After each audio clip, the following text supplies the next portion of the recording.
Hello everyone, welcome to Brahmi academy.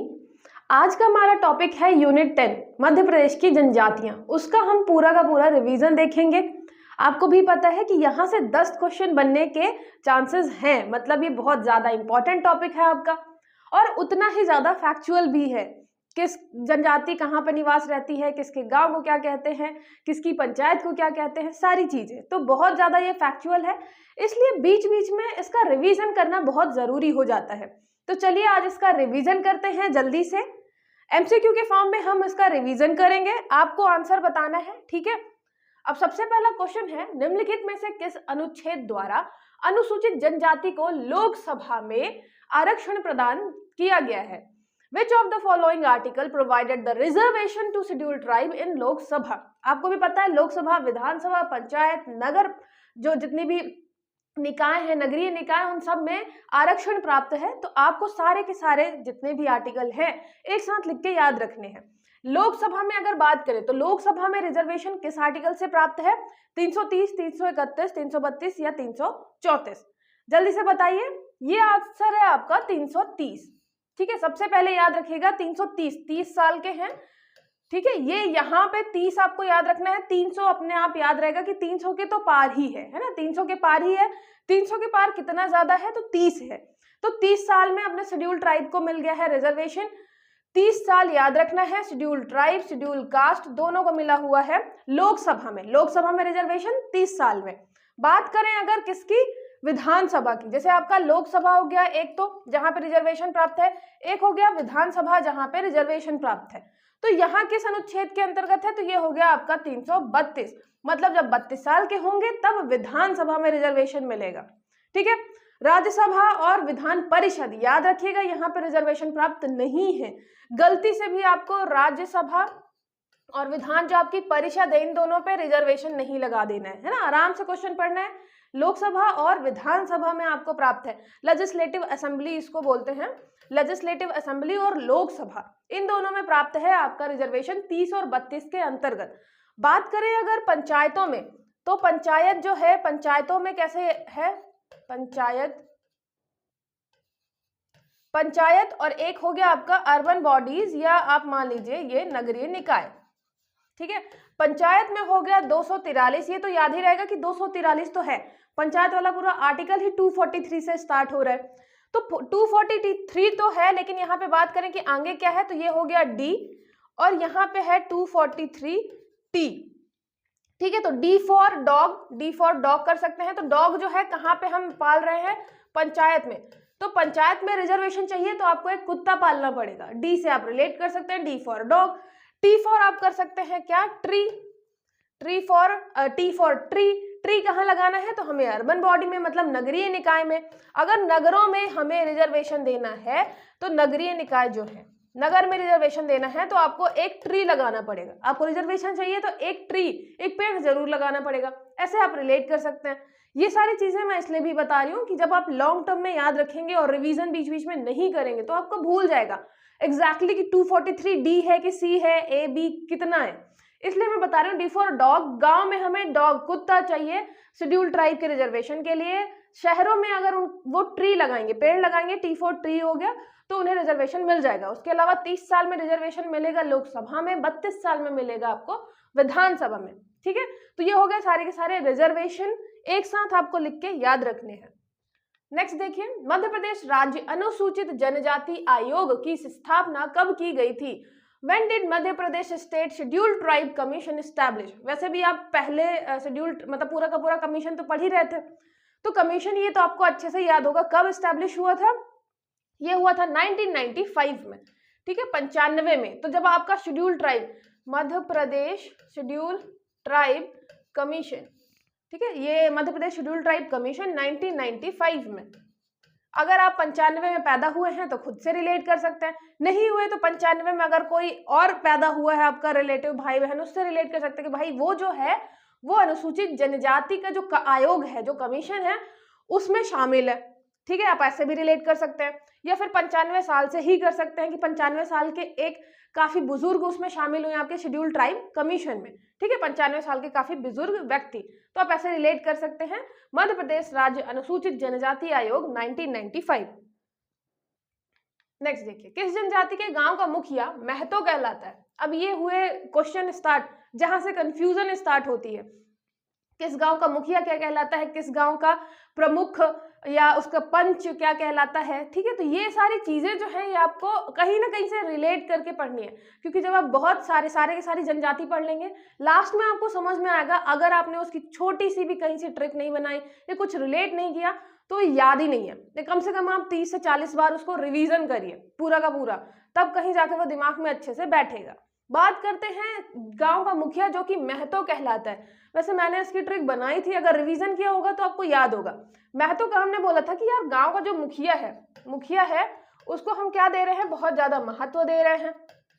Mahato मतलब आप मान लीजिए महत्व, ठीक है, महतो, तो हम महत्व दे रहे हैं किसको, गांव के मुखिया को। तो जब गांव के मुखिया को हम बहुत ज्यादा महत्व देते हैं तो क्या होता है, उसके अंदर बहुत ज्यादा उराव आता है, उराव से हो जाएगा आपका मुखिया, ठीक है। उराव मतलब मैंने बताया था कि बहुत ज्यादा उत्सुकता या फिर बहुत ज्यादा खुशी आती है, तो उराव जो शब्द है बघेलखंड में उसको बोलते हैं बहुत ज्यादा उराव है, बहुत ज्यादा खुशी है, उत्सुकता है। तो ऐसे ही आप रिलेट कर सकते हैं, जो आपका मुखिया है क्योंकि उसको महत्व बहुत ज्यादा देते हैं, उसको उराव रहता है हर एक काम करने का, ठीक है। तो ये हो गया आपका मुखिया। मुखिया जिसको महत्व दे रहे हैं, महतो, तो उसके अंदर क्या है, बहुत ज्यादा उराव भरा हुआ है, ठीक है। नेक्स्ट देखिए, अनुच्छेद 243 टी के अंतर्गत प्रावधान है 243 is related to which provision. ये तो मैंने स्टार्टिंग में ही आपको बता दिया किससे रिलेटेड है, टी फॉर ट्री, और ट्री हमें कहाँ लगाना है, शहर में। वैसे भी शहर में आप देखते ही हैं कि जंगल बहुत ही कम होते जा रहे हैं, तो हमें पेड़ लगाना है। पेड़ लगाने से शेड्यूल ट्राइब, अगर एक शेड्यूल ट्राइब पेड़ लगाएगा तो उसे रिजर्वेशन जरूर मिलेगा। तो यहाँ पे हम बात कर रहे हैं अनुसूचित जनजातियों का नगरीय निकाय में आरक्षण, schedule tribe reservation in urban bodies, ठीक है। ये सिंपल से याद हो गया। 243 डी फॉर डॉग, अगर शेड्यूल ट्राइब है गांव में तो उसे कुत्ता रखना जरूरी है, तब उसको रिजर्वेशन मिलेगा, ठीक है। किस जनजाति द्वारा धरती को मां माना जाता है, इसलिए ये हल नहीं चलाते। Which tribe consider the earth as mother and hence does not plough. अब यहाँ पे आपको बताना है कि धरती को माता मानते हैं इसलिए वो हल नहीं चलाते। कौन सी जनजाति है ये, भील, बैगा, कोरकू, कोल। सबसे पहले तो भील तो बिल्कुल ही आपको हटा देना है, क्योंकि आप भील पढ़ते हैं कहाँ पे कि वो झूम कृषि करती है, तो उसकी कृषि को क्या कहते हैं, ये आप पढ़ते ही पढ़ते हैं, तो वहां पे आपको भील तो बिल्कुल दिमाग में नहीं आना चाहिए। फिर बचते हैं आपके 3, बैगा, कोरकू और कोल। तो इसमें से कौन हो सकता है। जब मैंने आपको रिलेट करवाया था तब मैंने बताया था कि बैग लेके जो घूमते हैं, जिनके पास बैग होता है, बैगा का हम हमेशा क्या बनाएंगे, बैग, स्कूल बैग टाइप का, तो बैग लेके घूमते हैं। अब उनके स्कूल बैग है इनके पास, मान लीजिए, है ना, स्कूल बैग है। स्कूल बैग है मतलब ये स्कूल जाते हैं, इन्हें पता है कि हमारी जो धरती माता है वो कितनी ज्यादा इंपॉर्टेंट है, वो इसलिए अपनी धरती माता को क्या समझते हैं, माँ मानते हैं, ठीक है। लैंड क्या है, एक हमारी मतलब नेचर और लैंड कितना ज्यादा इंपॉर्टेंट है, तो जो स्कूल लेकर बैग जाते हैं सिर्फ उन्हें ही पता होता है इन सारी चीजों के बारे में। तो जनजाति जो बैग लेकर स्कूल जाती है उन्हें पता है कि हमारी धरती जो है वो कितनी इंपॉर्टेंट है, इसलिए वो क्या मानते हैं, इसको माता मानते हैं, ठीक है। तो धरती माता इससे रिलेट करना है आपको बैग से, कि बैग लेकर रखते हैं, ठीक है। जो भी ट्राइब आपकी बैग लेकर रखती है वो धरती को माता मानती है, तो ये हो गया बैगा। नेक्स्ट देखिए, किस संविधान संशोधन द्वारा पृथक अनुसूचित जनजाति आयोग बनाया गया था।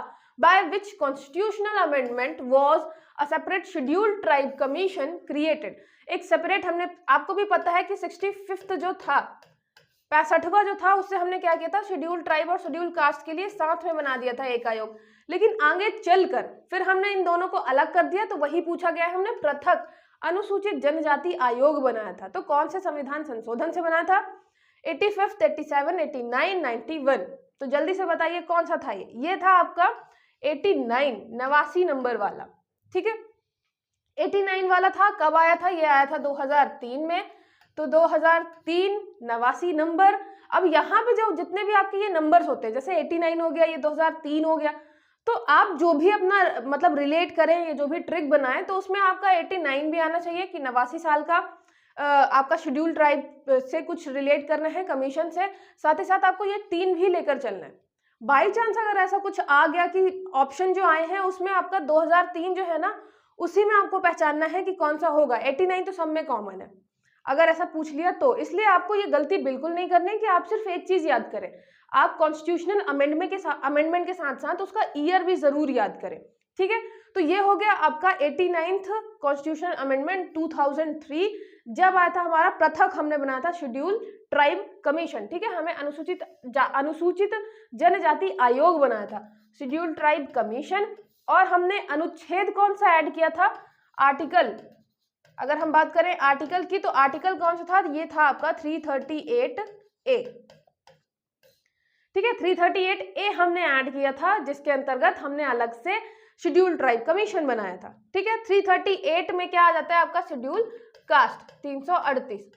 तो अब आपको देखिए नंबर ही नंबर मिल गया, ये यहाँ पे 38 मिल गया, यहाँ पे 2003 मिल गया, यहाँ पे 89 मिल गया। या तो आप बहुत ज्यादा रिवीजन कर लें इस चीज का कि वहां दिमाग में बैठा रहे कि 89 नंबर पे है 2003 और वहां से 338A हमने ऐड किया था, या तो फिर आप कोई भी ट्रिक बना लें इन सबको ऐड करके।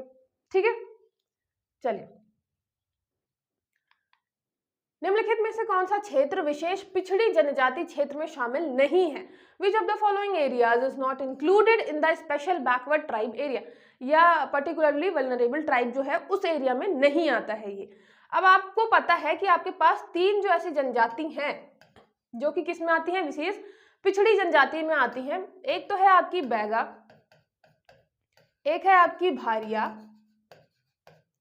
और एक है आपकी सहरिया।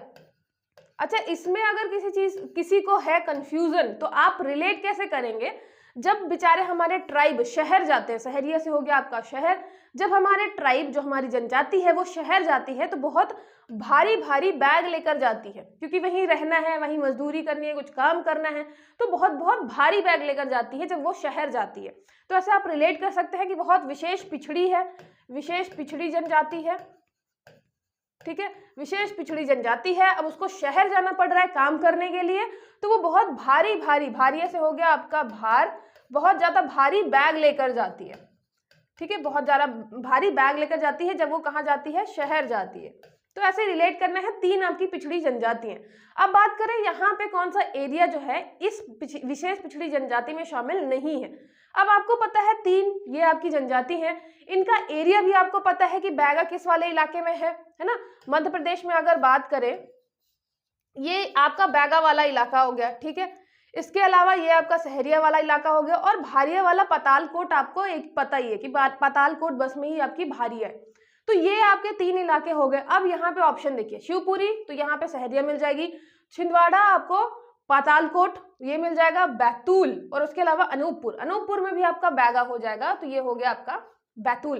तो कौन सा एरिया अगर पूछे तो फिर आपको पहले तो ये याद करना है कि कौन कौन सी जनजाति हैं, फिर वो किस किस क्षेत्र में निवास करती हैं, उसके बाद याद आएगा आपको कि ये किस क्षेत्र में शामिल विशेष पिछड़ी जनजाति क्षेत्र कौन सा नहीं होगा। तो क्वेश्चन आराम से पढ़ना है, ऐसे घबरा नहीं जाना कि ये कहाँ से आ गया, हमने तो सिर्फ विशेष पिछड़ी जनजाति पढ़ी है, ये क्षेत्र कैसे बताएंगे। पहले क्वेश्चन पढ़िए, फिर देखिए कि ये कहाँ कहाँ निवास करती हैं, फिर इसमें से देखिए कि ऐसा कौन सा क्षेत्र है जहां हमें बैगा नहीं मिलेगी, या तो भारिया नहीं मिलेगी, या तो सहरिया नहीं मिलेगी। ठीक है, और ऑप्शन आपका आराम से इतना इजी होगा कि आप बता पाएंगे कि हाँ ये इस क्षेत्र में तो बिल्कुल ये तीनों जनजाति नहीं पाई जाती है। ठीक है, नेक्स्ट देखिए, निम्नलिखित में से कौन गोंड जनजाति की उपजाति नहीं है। नहीं पे आपको ध्यान देना है कि नहीं है। Which of the following is not a subcaste of Gond tribe, Ravanvanshi Gond, Suryavanshi Gond, Devvanshi Gond या ब्राह्मणवंशी गोंड। अब देखिए यहाँ पे आप रावण देखेंगे तो रावण मतलब कुछ ट्राइब जो है भगवान मानते हैं, सूर्यवंशी सूर्य भगवान को भगवान मानते ही हैं, फिर देववंशी देवता हैं उनको भी भगवान मानते हैं। बात आती है सिर्फ ब्राह्मण की। अब ब्राह्मण क्या है आपका, क्या है वो जाति है, वर्ण है, तो वर्णों को कभी भी ब्राह्मणों को अपना भगवान तो मानेंगे नहीं, तो उनसे रिलेटेड कोई उपजाति अपना नाम रखेगी नहीं, इसलिए आपका ये हो गया ब्राह्मणवंशी गोंड। ठीक है, और ये तीनों आपके रावणवंशी, सूर्यवंशी, देववंशी ये सारे के सारे आपकी गोंड जनजाति की उप ट्राइब है ना, सब ट्राइब है, याद रखिएगा। नेक्स्ट देखिए, किस जनजाति पर सिख धर्म का सर्वाधिक प्रभाव देखने को मिलता है, which tribe on which tribe is the maximum influence of Sikhism. अब ये भी आपको पता होगा, सिंपल सा क्वेश्चन है, कोल, पनिका, बंजारा, भारिया, ये है आपकी बंजारा जनजाति। बंजारा पे बहुत ज्यादा सिख जनजाति का क्या मिलता है, प्रभाव देखने को मिलता है। कंघी के आविष्कारक हैं, बहुत ज्यादा मतलब जो श्रृंगार प्रिय होते हैं। ठीक है, तो इनके जो मुखिया है उनको नायक कहते हैं। ये सारी चीजें बंजारा से रिलेटेड आपको पता है, क्योंकि आसान है याद करना, है ना। इमेजिन भी कर सकते हैं बंजारा को देखिए कि हाँ श्रृंगार प्रिय तो होते ही है ये। चलिए नेक्स्ट देखिए, निम्नलिखित में से किस जनजाति में उड़द दाल को शुभ माना जाता है? In which of the following tribe urad dal is considered auspicious. अब आपको बताना है कि सबसे इंपॉर्टेंट उड़द दाल को माना जाता है किस जनजाति में? कोरकू, अगरिया, खैरवार, कोल। तो यहाँ पे जब आपने पढ़ा होगा कि जैसे मैंने याद करवाया था, वैसे तो अगरिया जनजाति जो होती है वो आपके मतलब जलती हुई भट्टी हो गई, है ना, उनको जब चढ़ाते बढ़ाते हैं कुछ, या उसके अलावा जब शादी वादी होती है तो उड़द दाल जो है वो एक्सचेंज करते हैं, वो बहुत ही ज्यादा इंपॉर्टेंट माना जाता है। तो किसमें माना जाता है? आपके अगरिया जनजाति में, याद रखिएगा, ठीक है। तो उड़द दाल जो है, उड़द दाल अगर हम सीधे सीधे आग में पकाते हैं, हम आग में पकाते हैं तो वो बहुत ज्यादा अच्छा टेस्ट देती है, बहुत अच्छी हो जाती है, इसलिए हम उसको फिर क्या मानते हैं? फिर शुभ मानते हैं। तो आपकी अगरिया जनजाति, ये सब मैं रिलेट करने के लिए बता रही हूँ, अगरिया जनजाति आपकी उड़द दाल से रिलेटेड होगी, ठीक है। आग में पकाना है हमें उड़द दाल को, याद रखिएगा, उड़द दाल अगरिया जनजाति। नेक्स्ट देखिए, निम्नलिखित में से कौन सी जाति विमुक्त जनजाति में शामिल नहीं है? विच of the following tribe is not included in विमुक्त ट्राइब? अच्छा, विमुक्त ट्राइब बहुत सारी हैं, आपको भी पता है कि एक एक का नाम याद रखना वो भी बहुत अलग अलग सी हैं, थोड़ा कठिन हो जाता है। तो आप किस पे फोकस करेंगे? यहाँ पे कौन सी शामिल नहीं है, तो आप इस पे फोकस करेंगे कि कौन सी वाली जो है वो शामिल नहीं होगी। आपका कोई ना कोई अलग ट्राइब का नाम दिया होगा, विमुक्त ट्राइब के अलावा जो हमारी नॉर्मल ट्राइब है उसका नाम कहीं पे दिया होगा यहाँ पे 4 ऑप्शन में से, तो आपको उस पे फोकस करना है। इस पे नहीं याद रखना कि यार बंजारा है कि नहीं है, बेड़िया है कि नहीं है, कंजर है कि नहीं है, सुना है सुना नहीं है, इस पे नहीं फोकस करना है। इस पे ये फोकस, इनमें से ये फोकस करना है कि कौन सी नहीं होगी। तो आपको ये, आपने सौर जनजाति जरूर पढ़ा होगा। सौर जनजाति आपकी जैसे सागर दमोह वाले एरिया में है, सागर दमोह इस वाले एरिया में पाई जाती है सौर जनजाति, तो ये आपकी विमुक्त जनजाति में शामिल नहीं है। उसके अलावा बंजारा, बेड़िया, कंजर, ये तीनों आपके विमुक्त जनजाति है, ठीक है। विमुक्त, घुमक्कड़, अर्ध घुमक्कड़ जनजाति, वो वाला जो पॉइंट है वहां से आपको जितनी भी जनजातियां हैं एटलीस्ट 1 से 2 बार नाम जरूर पढ़ना है। 1 से 2 बार तो मैं कम ही बोल रही हूँ, उसमें इतनी सारी जनजाति हैं, आपको कम से कम 30 से 40 बार उनके नाम पढ़ना है, जिससे थोड़ा सा जाना पहचाना सा नाम लगे। कंजर, बेड़िया, बंजारा और ये आपका सौर जनजाति जो है वो सागर और दमोह वाले एरिया में पाई जाती है, तो ये शामिल नहीं है, ठीक है। नेक्स्ट आपका दहका नृत्य किस जनजाति से संबंधित है? Dahka dance is related to which tribe? मुझे अभी भी याद है कि मैंने एक ट्रिक इसकी बनाई है, क्योंकि मैंने ही बनाई है तो मुझे तो अच्छे से याद रहेगी ही। तो यहाँ पे दहका जनजाति कोल, कोरकू, भारिया और अगरिया। तो दहका का मैंने बनाया था कि दहक के बिल्कुल डांस करते हैं, मतलब जब डांस वगैरह करते हैं क्योंकि नृत्य है, तो दहका नृत्य जब दहक के बिल्कुल नृत्य करते हैं, तो कौन सी जनजाति है? ये है आपकी कोल जनजाति, ठीक है, कोल जनजाति। और कोल जनजाति अगर आप ऐसे रिलेट नहीं कर पा रहे हैं तो कोल को आप कोका कोला से भी कर सकते हैं, कोका कोला, ठीक है, कोका कोला या कोला, जो आपकी कोला है, कोला से मतलब ये हो गया कि जब आप कोका कोला पी लेते हैं ना तो आपकी बॉडी बिल्कुल दहक जाती है और बिल्कुल डांस करने लग जाता है। तो कोका कोला आपको इतना पसंद है कि आप फिर उसके बाद क्या करते हैं? दहक, बिल्कुल दहक के डांस करते हैं। तो दहका आपका दहका नृत्य किससे रिलेटेड हो गया? कोका कोला या कोला जनजाति से, कोल जनजाति से, ठीक है। और ये याद करने के लिए आप चाहें तो सीधे सीधे याद करें कोल जनजाति दहका नृत्य, लेकिन वही है कि लॉन्ग टर्म के लिए आपको बहुत सारे नृत्य मिलेंगे, है ना, भड़म, सैतम, रीना, पता नहीं कितने नृत्य मिलेंगे, तो आप कुछ ना कुछ रिलेट करके चले। कोका कोला आप पीते हैं तो आपकी बॉडी में दहक, बिल्कुल दहक के डांस करते हैं, इतना मजा आता है आपको, ठीक है। नेक्स्ट देखिए, एकलव्य शिक्षा विकास योजना तेंदुपत्ता संग्राहकों के बच्चों के लिए शुरू की गई थी। एकलव्य शिक्षा विकास योजना was started for children of tendu leave collector, ठीक है। दूसरा हो गया, इस योजना की शुरुआत 2013 में की गई थी। This scheme was started in 2013। अब आपको योजना अच्छे से याद रखनी है, कब स्टार्ट हुई थी, किसके लिए हुई थी, ये याद रखना है। तो एकलव्य वाली तेंदुपत्ता संग्राहकों के लिए हुई है, बिल्कुल सही है, लेकिन ये 2013 में स्टार्ट नहीं हुई है, ये है 2010 में। 10 का हम क्या बनाते हैं? 10 का बनाते हैं बस, बस बहुत हो गया। तो जब तेंदुपत्ता संग्राहक थे उनको दिखा कि यार हमारे बच्चे तो पढ़ लिख पा नहीं रहे अच्छे से, तो उन्होंने सरकार से बोला बस बहुत हो गया, हमारे बच्चों के लिए भी कुछ आप करिए, काम करिए। तो फिर आई एकलव्य शिक्षा विकास योजना। तो जब किसने बोला? तेंदुपत्ता संग्राहकों ने बोला बस करिए, हमारे बच्चों की शिक्षा की कुछ आप करिए, व्यवस्था, तब जाके यहाँ 2010 में एकलव्य शिक्षा विकास योजना आई। बताना है सत्य कथन कौन सा है, तो ये हो गया आपका केवल 1।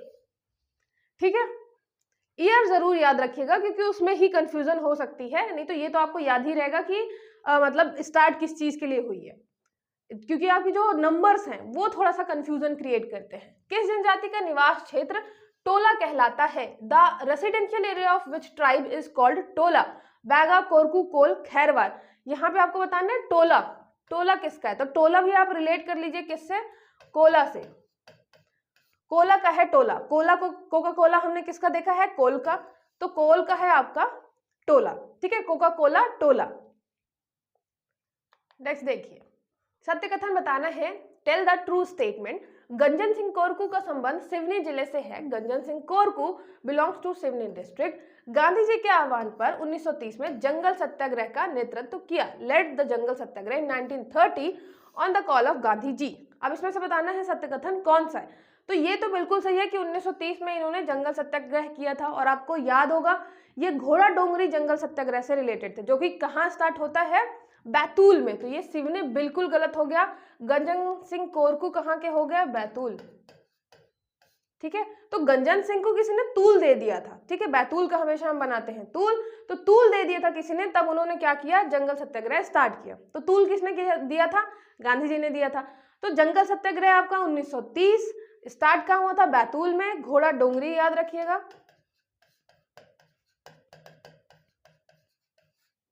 घोड़ा डोंगरी। तो घोड़े, उनको तूल दे दिया था गांधी जी ने, तो उन्होंने जंगल सत्याग्रह स्टार्ट किया, अपने घोड़े में बैठकर गए थे। ठीक है, तो उनको घोड़ा बहुत अच्छे से चलाना आता था, घोड़े में बैठकर गए थे आपके गंजन सिंह कोरकू जी। तो सत्य कथन हो गया आपका केवल 2। ठीक है, यहाँ पे आपको चाहे जंगल सत्याग्रह हो, घोड़ा डोंगरी वाला हो, चाहे टूरिया वाला हो, इसके अलावा जितने भी आपके आंदोलन वगैरह हैं, उन सब में अगर जो मेन है आपके ट्राइबल जितने भी लोग हैं, तो वो जरूर याद रखना है, क्योंकि उसमें ज्यादा कंफ्यूजन होती है। जैसे जंगल सत्याग्रह में टूरिया वाले में किसकी मृत्यु हुई थी, या फिर आपके घोड़ा डोंगरी में किसकी मृत्यु हुई थी, तो जब वो एरिया पूछ लेता है, बैतूल में है कि सिवनी में है, तो तब कंफ्यूजन होती है। तो इसलिए आप एरिया जरूर याद रखिएगा कि कौन सा एरिया किससे रिलेटेड है। ठीक है, गंजन सिंह को तो फिर भी आपको पता है, लेकिन ऐसे बहुत सारे नाम मिलेंगे जो कि आपके मतलब टूरिया आपके सिवनी वाले इलाके से भी संबंधित है, फिर कुछ आपको ऐसे नाम मिलेंगे जो बैतूल वाले इलाके से संबंधित है, उनमें बहुत ज्यादा कंफ्यूजन होती है। हम वैसे क्वेश्चन जब मैं बताऊंगी आपको, तब आपको बताऊंगी कि मैं किन क्वेश्चंस की बात कर रही हूँ। फिर हो गया आपका ननकुशिया श्याम का संबंध किस क्षेत्र से है? Nankushiya Shyam is related to which field? Gond चित्रकला, बैगा चित्रकला, बैगा नृत्य या राई नृत्य। जैसे ही आप ये शब्द देखेंगे श्याम, तो आपको सबसे पहले तो क्या याद आना चाहिए, आपको आना चाहिए जनगढ़ श्याम जी। ठीक है, जनगढ़ श्याम। अब यहाँ पे ये कि यार जनगढ़ श्याम का संबंध किससे था, ये था गोंड पेंटिंग से, गोंड चित्रकला से। तो जितने भी हैं, अब आप मैक्सिमम टाइम ये देखेंगे कि जिसमें भी आपका श्याम लगा हुआ है वो सारे के सारे गोंड पेंटिंग से रिलेटेड है। ठीक है, ऐसा मान लीजिए कि एक जो है जनगढ़ श्याम जी ने क्या किया, इन्फ्लुएंस किया अपने घर वालों को, उनके घर वालों ने आपके मतलब आसपास के जितने भी लोग थे, रिलेटिव थे, उनको इन्फ्लुएंस किया कि आप चलिए स्टार्ट करिए गोंड पेंटिंग। फिर पूरा गांव जो है वो मतलब इस चीज में आगे बढ़ा कि हमें गोंड पेंटिंग करना है। तो इसलिए श्याम अगर दिखे, अगर आपको नाम नहीं भी पता है, मान लीजिए आपको ननकुशिया नाम नहीं पता है, फिर भी आप क्या कर जाइए, श्याम के देखकर बिल्कुल टिक करिए आपका गोंड चित्रकला। ठीक है, जनगढ़ श्याम जिसे आप याद कर सकते हैं, जनगढ़ श्याम तो आपको याद होना ही चाहिए कि ये तो बिल्कुल पायनीर हैं आपके गोंड चित्रकला की, स्टार्ट इन्होंने ही किया था। तो गोंड चित्रकला हो गया, जनगढ़ श्याम, और जहां भी आपको श्याम दिखे वो आपको रिलेट किससे करना है, गोंड चित्रकला से। तो ननकुशिया श्याम वैसे क्या थी, इनकी पत्नी थी, पत्नी। ठीक है, तो पत्नी है, इन्होंने भी जो गोंड चित्रकला स्टार्ट किया। इसके अलावा इनकी बेटी का नाम है जापानी, वो भी किससे रिलेट हो जाएंगी। देखिए जापानी बस आ जाएगा तो आपको नहीं पता चलेगा, लेकिन जापानी श्याम आ जाएगा तो जरूर पता चल जाएगा। तो याद रखिएगा इनकी बेटी का नाम जापानी है और ये भी गोंड चित्रकला से संबंधित होंगी। ठीक है, तो ये हो गया आपका ननकुशिया श्याम गोंड चित्रकला से रिलेटेड। और आपके जितने व्यक्तित्व हैं, आपको पता है हर साल एक क्वेश्चन जरूर आता है व्यक्तित्व से, मतलब कंफर्म ही जैसे रहता है कि एक क्वेश्चन आपका व्यक्तित्व से आएगा ही आएगा। उसके अलावा एक क्वेश्चन आएगा किससे, आपकी 1857 की क्रांति या कोई भी ऐसा आंदोलन वगैरह है जहां पे जनजातीय व्यक्तित्व कोई शामिल था। तो ये पोर्शन ऐसा है जिससे अब कंफर्म है ही कि क्वेश्चन आना ही है, तो आपको हर एक चीज वहां से जरूर याद करके रखनी है। ठीक है,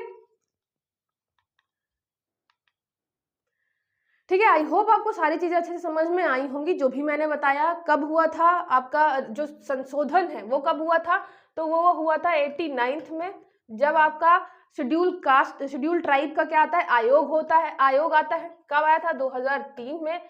संविधान संशोधन और आर्टिकल है आपका 338A। उसके अलावा बात करें रिजर्वेशन की, तो रिजर्वेशन हो गया 330, 332, 243D और ये हो गया आपका 243T। ठीक है, हिंदी मीडियम वाले भी डी और टी ही याद रखें कि अगर हिंदी में नहीं पूछता है, डी और टी ही पूछता है, तो मतलब कंफ्यूजन नहीं हो। और अगर आपका हिंदी में लिखा रहता है तो इंग्लिश मीडियम वाला आप जाके देख लीजिए कि डी है कि टी है ना, तो वो कर सकते हैं, वो आपके पास ऑप्शन रहता ही है। ये आर्टिकल रिजर्वेशन वाले हो गए सारे के सारे। टोला हम कह रहे हैं कोल जनजाति वाले, टोला कोला। उसके अलावा दहक जाते हैं जब कोका कोला पी लेते हैं। उसके अलावा महतो किसका हो गया, उराव का हो गया। उड़द दाल किसकी हो गई, अगरिया से रिलेटेड हो गई, है ना, आग में अच्छे से पकाते हैं उड़द दाल में, बहुत अच्छा लगता है। तो जितने भी ननकुशिया श्याम आपकी किसकी हो गई, गोंड चित्रकला से रिलेटेड हो गई। गंजन सिंह कोर को आपके बैतूल के हो गए, 1930 में शामिल थे। तो जितनी भी चीजें हमने पढ़ ली हैं, एकलव्य वाला 2010 में स्टार्ट हुआ है तेंदुपत्ता संग्राहकों के लिए। अच्छा, एकलव्य वाले में ऐसा भी है कि मतलब हम शिक्षक में प्रमोट करने के लिए हमेशा ये करते हैं कि आप 10th पास कर लो, 9th पास कर लो, तो आपको कुछ पैसे मिलेंगे, प्रोत्साहन राशि। फिर उसके अलावा अगर आपको व्यवसायिक शिक्षा में जाना है, ITI वगैरह करना है, तो उसमें कुछ प्रोत्साहन राशि। तो उनके एजुकेशन के लिए कुछ कुछ काम किया गया है। ठीक है, आई होप आपको सारी चीजें समझ में आई होंगी। चलिए मिलते हैं नेक्स्ट लेक्चर में।